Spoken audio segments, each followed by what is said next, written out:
Mayani Malharpeth राज्यमार्गावरील 70 kilometre अंतराच्या काँक्रिटीकरणाच्या कामासाठी तब्बल 480 कोटी रुपयांचा निधी मंजूर झाला असून सध्या हे काम सुरू आहे. मात्र काही ठिकाणी मोठ्या प्रमाणावर काम अपूर्ण आहे, तर ज्या ठिकाणी काम पूर्ण झालंय तिथे अत्यंत निकृष्ट दर्जाचं काम दिसून येतंय. काही महिन्यातच काँक्रिटीकरणाचा रस्ता ठिकठिकाणी उकडू लागलाय. या गंभीर प्रकारावर प्रशासन व ठेकेदार कंपनी चकार शब्द काढायला तयार नाही. मात्र राज्याचे माजी सहकार मंत्री बाळासाहेब पाटील यांनी आज या रस्त्याचं काम अत्यंत चुकीच्या पद्धतीनं सुरू असल्याची प्रतिक्रिया दिली.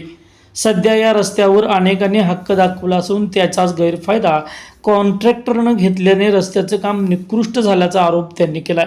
मायनी मल्हारपेठ रस्त्याचं काम चालू आहे. हो. तिकडून खूप मोठी वाहतूक आहे, पण अत्यंत निकृष्ट तो रस्ता अतिशय चुकीच्या पद्धतीने केला गेलाय. मी मंत्री असताना त्याचा पाठपुरावा केला. एडीबी मध्ये तो रस्ता त्या ठिकाणी झाला. ठीक आहे, त्यानंतर सत्तांतर झाल्यानंतर त्याचं काम सुरू झालं, पण मूळ पाया हा आपण त्या काळामध्ये घातलेला होता. आता काय घडलं की त्याच्यावर बऱ्याच लोकांनी हक्क सांगितला, कॉन्ट्रॅक्टरचा गैरफायदा घेतला आणि सिमेंटचं तत्व असं आहे की जिथं सिमेंटचं कॉन्क्रीट होतं त्याला 21 दिवस पाणी मारायला पाहिजे, पण त्या कंपनीनं आज कॉन्क्रीट केलं, दुसऱ्या दिवशी वाहनं सोडलेत. कुणाचा कोणाला ताळमेळ नाही, मध्ये काम ठेवलेलं आहे. आज जर आपण जाऊन बघितलं तर मायनीपर्यंत अनेक ठिकाणी रस्ता उखडलेला आहे, काही ठिकाणी काम अपुरं ठेवलं आहे. आता उदाहरणार्थ उमरज पासून आपण कृष्णा नदी क्रॉस केली, गेले 3 महिने का काम करते तेच कळत नाही. अपघात होतात, काय होतात, पोलीस प्रशासन सुद्धा बघत नाही. तो रस्ता चुकीचा झालेला आहे. धन्यवाद.